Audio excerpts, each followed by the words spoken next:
Filipino. I would like to,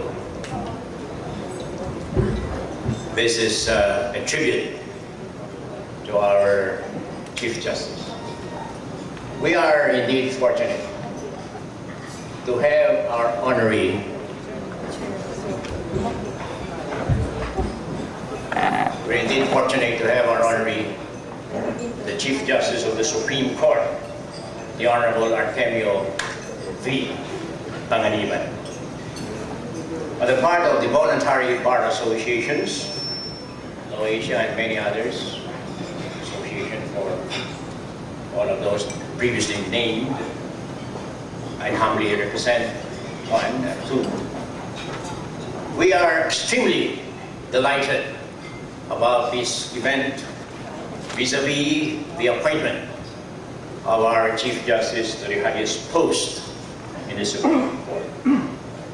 The reason for this is that we all are aware, and we know, that our honoree came or emerged from the ranks of the practitioner. He was a practicing lawyer for many years, and I met him as such before he joined the court.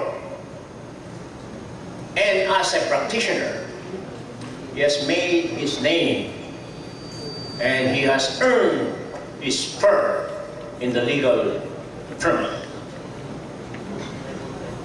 We have absolutely no doubt that when he shifted gears from that of advocacy to decision making, he would be very good in that particular discipline. And he indeed turned out to be very good in that particular discipline when he was appointed Associate Justice of the Supreme Court in 1995. In 1995, he assumed that post, and over the years, 10 years had passed, he had penned something like 1,100 decisions of the Supreme Court.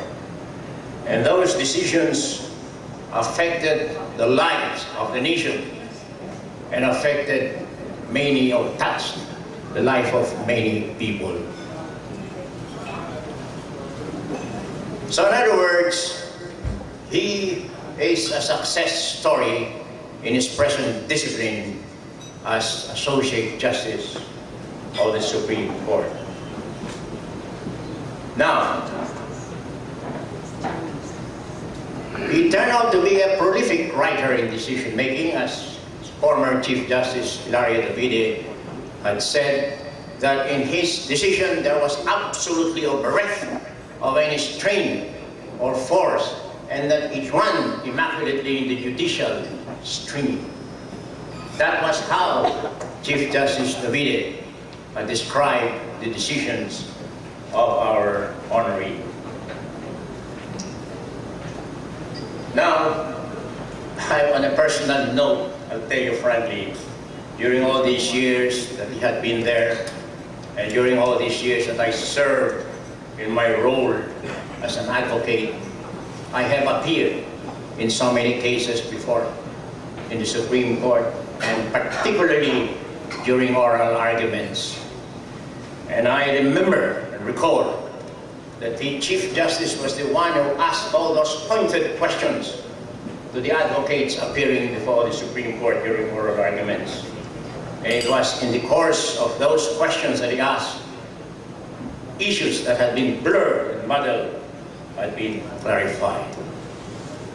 That was my own recollection of the Chief Justice now, when I was appearing there as Solicitor General. Mr. Chief Justice, Mr. Honoree, we were quite impressed when you said, upon assuming your new duties as Chief Justice, and I quote you, that greatness is not to be measured in terms of the length of one's service, but in terms of one's real contribution to instill lasting